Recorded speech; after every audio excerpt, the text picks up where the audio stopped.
nous allons faire une leçon qui s'appelle « Je maîtrise le futur proche ». Il y a deux façons en anglais de construire le futur proche. Soit avec la structure, donc le présent du verbe be plus la base verbale en ing, ou avec be going to. Donc là, quand on veut former le futur proche avec le présent du verbe be plus la base verbale en ing, voici la formation. On va mettre le sujet, le verbe be conjugué au présent et la base verbale en ing, comme dans cet exemple. I am watching West Side Story this afternoon. Je vais regarder West Side Story cet après-midi. À la forme négative, ça donnera I am not watching West Side Story this afternoon. Le not se met bien entre le verbe be conjugué au présent et la base verbale en ing. À la forme interrogative, eh bien, on commence par le verbe be comme ça, ensuite le sujet. Are you watching West Side Story this afternoon? Est-ce que tu vas regarder West Side Story cet après-midi? La deuxième façon maintenant de faire du futur proche en anglais, c'est donc cette structure be going to. J'utilise le sujet, le verbe be conjugué au présent, going to et la base verbale. Ce qui va me donner, comme dans l'exemple ici, Tony and Maria are going to fall in love. Tony et Maria vont tomber amoureux.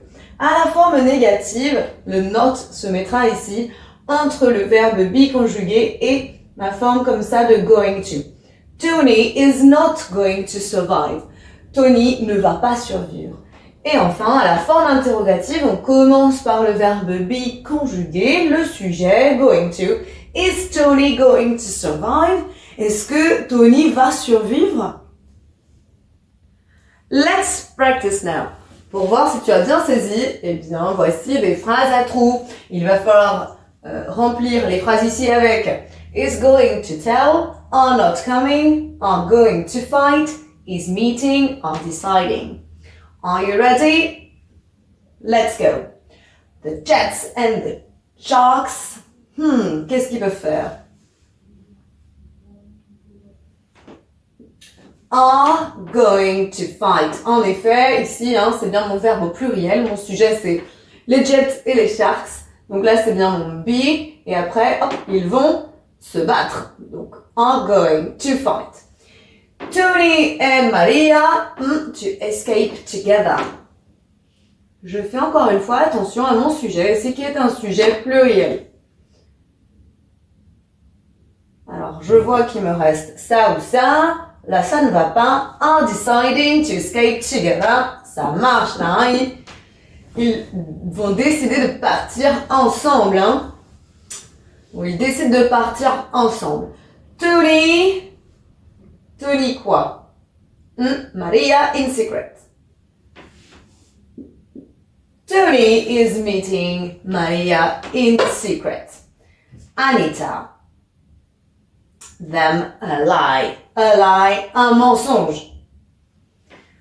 Anita is going to tell them a lie. Et le dernier, the police, il ne nous en reste qu'un, are not coming. La police ne va pas venir. Et là, j'ai mis un petit attention, puisqu'en français, la police, on utilise ça comme un sujet singulier. Attention, en anglais, the police are. Alors, c'est vrai que ça fait bizarre, mais c'est comme ça. Donc, c'est important de le retenir. I hope it's easier for you now. See you later. Bye. Maintenant que tu as tout compris, entraîne-toi en faisant les exercices ci-dessous.